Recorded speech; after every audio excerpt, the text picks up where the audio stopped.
sanctions. Okay, so wait, today is Saturday, February 6th, Yeah. 2010. I'm here with Matt Channing. I'm Elena, and with Joe. You see yourself, Joe? Is it good? And we're going to have some biblical discussions. I think it's... Or something. We're probably going to talk about a whole lot of things. He's trying to sell me the First Testament, and I should live according to the First Testament. I never said that. Why are you lying? No. Neither did I. Okay. This is like a sale. Okay. No, so, well, it's really not. Well, what were a couple things if I? What was just before? saying that this is a hoot. Basically, if you were to follow all of the mitzvot, the commandments, Right. the laws, if you were to follow the laws of Moses, Okay. right now, we would have a big problem. We would have to execute every single person in this room because we're all wearing clothes that are made up of mixed fibers. There's a specific... You'd be a goner, Joe. Yeah, it doesn't matter. We're already wearing it. We've already committed. We've already broken the law. Okay, and it says directly in Leviticus that if you that people who wear garment made from mixed fibers, like contemporaneously a cotton poly blend, you are to be put to death. I was not aware of that. That's pretty good, though. Yeah. So I'm thinking, you know, you could like take a look at something that somebody's wearing, and if you think it's ugly, you could say to them, well, you know, is that a cotton poly blend? And what did you say about me? I'm 28, and what would happen to me? Well, according to that culture, if you had not yet been married, we could sell you into slavery.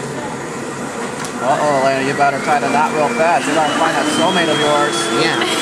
Luckily for you, that was also a culture that was polygamous. Wow. So, Joe and I could both marry you.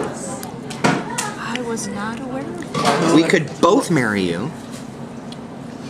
Actually, the only problem is that it was polygamous only in one way, and that a man could have several wives. It was not a woman could have several husbands. We would have a lot of funny nights. You would have a funny night with Elena. I would have funny nights with Elena. What's with this word funny? I don't know. Other than that, you are. I mean, you are funny.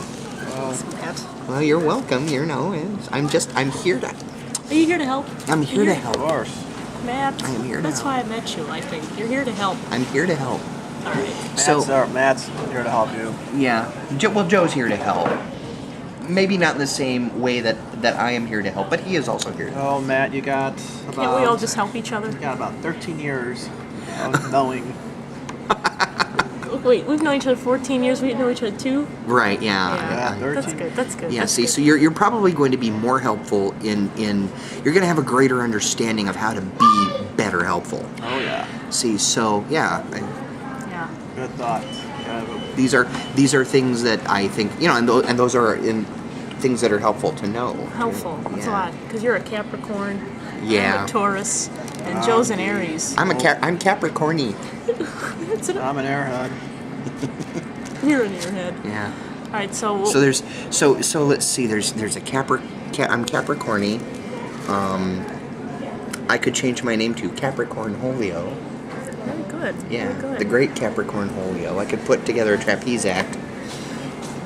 I would support that. I'm Yeah. a very supportive friend, yeah. I think. She is, Matt. She is. Well, she Are is. you being sarcastic? Because I don't like your sarcasm. No. Wow. We may have a big Don't leap on explosion. him. He's just trying to help. I'm gonna attack you, Joe. Eat the Full scone, force. William. Eat the scone. Yeah, eat your scone. So, anyway, just to talk directly to the people who might be seeing this video, I've been telling Elena about this little literary experiment that I've been doing where I've been reading the Bible from beginning to end like it's any other book. The idea being that when you quote, a lot of people who quote unquote study the Bible go passage by passage and they skip around and they find all of these things that they like or that they think seem to support their worldview, but it's always robbed of a context. It's always robbed of what might be its original meaning because they're taking it from the other stuff that surrounds it, and so it doesn't really have the same significance. You're not reading it understanding what it might have meant to the people who it was intended for thousands of years ago. Right. Right. And right now I am reading the Old Testament. I am just about done with the Pentateuch, which is the first 5 books of the Bible, the books of Moses. Genesis, Exodus, Leviticus, Numbers, and Deuteronomy, which are all the stories of... Genesis is, of course, the story of the patriarchs up through Joseph. Exodus is the story of Moses and the Israelites coming out of Egypt, and the story is continued in Leviticus, Numbers, and Deuteronomy, where God gives them all of their laws, and where Moses tries to enforce all of these laws with the help of his brother Aaron, who is the head priest. And what happens when they wander around in the wilderness for 40 years, and how there's a coup. Not a lot of people know this. There's a rebellion. Israel rebels against Moses and against Aaron, and God isn't too happy. First of all, because he's angry at the Israelites for rebelling. He's angry at Moses, and he's angry at Moses and Aaron for allowing it. Okay, so you've got hundreds of thousands of Israelites up against 2 guys. What are they gonna do? I mean, doesn't that strike you as a little... You taking this in, Joe? Are you recording this? Your brain? Your head movies? Yeah, doesn't... I don't know. I'm trying to get all the rhetoric I learned the last few weeks. I'm just trying to coincide with that. Yeah, it's interesting because It is interesting. If you read it, especially the Old Testament, I like learning new things. These people do some insane, violent, So interesting. horrific, horrendous shit to each other. They really do. These people. Genesis is basically the story of the world's most. Go ahead and say it, Matt. Fucked up There we go. Yeah, I was gonna say. Well, I wanted to get the whole thought in my head. The world's most fucked up, dysfunctional family. It's really what it is. Very good. It's really what it is. People behaving in all kinds of wacky ways. Anyone who thinks that the patriarchs were these virtuous, they're not. They're really not. It's very fascinating. But that's my experiment, and I think it's a good experiment, right, Joe? Oh yeah. If you guys are mocking me, You can analyze that through a rhetorical stance. That could be a No, rhetorical I stance, actually Matt. think it is, man. I'm not mocking you. Okay. That can be a good rhetorical stance. Yeah. Studying rhetoric. I mean, people can analyze that in different ways. And they probably can. And you can base it off like various analysis, like when you're talking about the pentad. Yeah. We as rhetoricians study the pentad, and what I'm just studying is fancy theme analysis. You can put yourself in that situation, Right. or analyze that. I think it's really interesting when people talk about this as history. The problem... See, and that's why, part of the reason why I like psychology is because of analyzing. Do you know what I mean? And it's like, what's the motivation? There you go. What is motivating these people? Right. Mostly what I'm seeing in the first 5 books of the Bible, mostly what I'm seeing is you've got a group of people who are wandering around the desert, okay? The human leadership isn't very good. And there's a lot of problems. A lot of people are justifiably angry because they were brought out of Egypt, where you know that old saying, the devil you know is better than the devil you don't. Yeah. Okay. Yeah.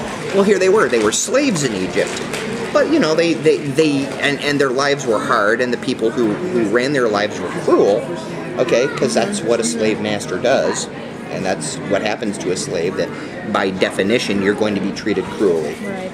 Now, they come out of bondage, out of Egypt, into what? They wander the desert for 40 years. Okay. I remember that. Right. And they wander the desert for 40 years because supposedly they've got this land waiting for them. God knows exactly where it is. Big problem. It's already inhabited by other people. Okay. So you have the Israel who is they are rightly a little angry. Look, we trusted you, and now we're out here dying in the desert.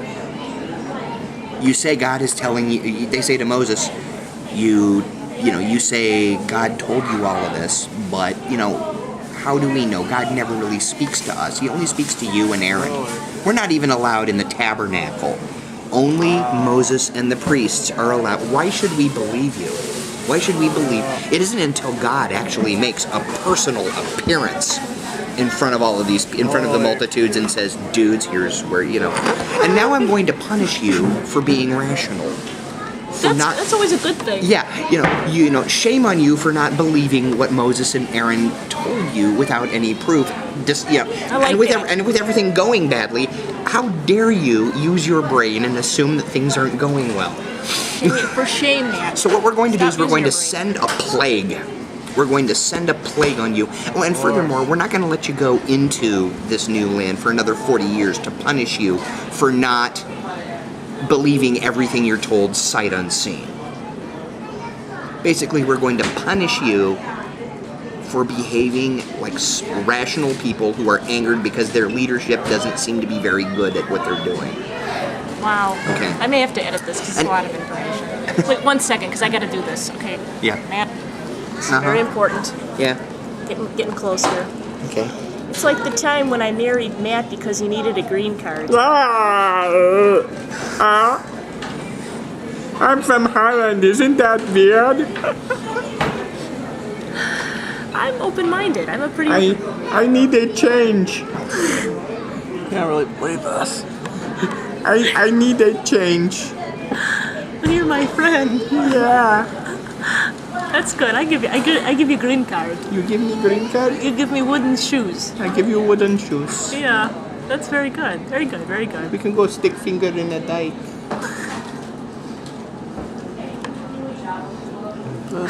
It's like good. Oh my gosh. That's really some fucked up shit, seriously.